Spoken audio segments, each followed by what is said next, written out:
Jurisdiction होती है 184 जो कि सो मोटो डायरेक्ट जुरिस्डिक्शन। दूसरी सुप्रीम कोर्ट की होती है 185 दैट इज अपैलेट जुरिस्डिक्शन।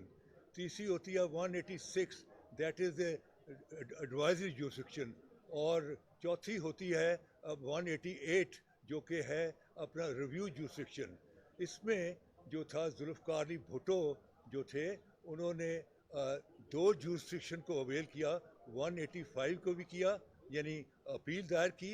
जब अपील उनकी डिसमिस हो गई तो उसके बाद उन्होंने रिव्यू किया, जिसको अपील पार्टी आमतौर पर नहीं बताती, वो ये फैक्ट छुपा के रखते हैं कि रिव्यू वाज फाइल्ड और वो यूनानिमसली यानी वो जजेस जिन्होंने भुट्टो को बरियुज़्ज़मा डिक्लेयर कर दिया था, वो 3 जजेस, उन 3 जजेस ने भी बाकी 4 जजेस जिन्होंने अपील डिसमिस की उनके साथ मिल के ये कहा कि रिव्यू में कुछ नहीं है।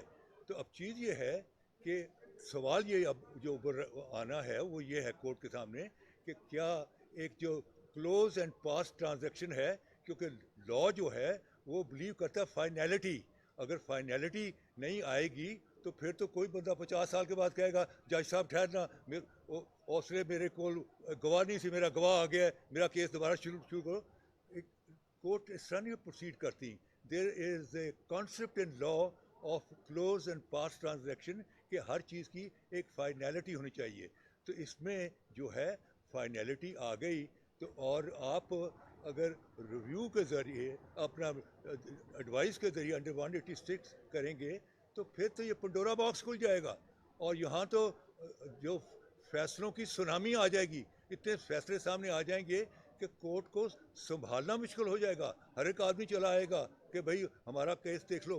तो चीज़ ये है कि रिव्यू भी हो गया और रिव्यू भी जो है सेकंड रिव्यू जो उसमें जो है उसकी वो अलाउड नहीं है under supreme court rules of 1980। उसमें जो अपना 26 चैप्टर है उसका रूल 9 है, उसके तहत सेकंड रिव्यू भी नहीं है। तो अब चीज़ ये है कि हम ये कह रहे हैं कि ये क्लोज एंड अपना पास ट्रांजैक्शन है, मैटर सेटल्ड हो गए हैं, सुप्रीम कोर्ट ने अपना फैसला दे दिया है। और फिर अगर आप इसको आज करेंगे खोलेंगे अपने वो जजेस जो कि आज से 40 साल पहले जजेस थे और बड़े ऑनरेबल जजेस थे, अगर आप उनके जो है मुकदमे में कमज़ोरियाँ निकालेंगे तो आप एक रस्म रखते, कल के आपको भी आपके भी निकलेंगी।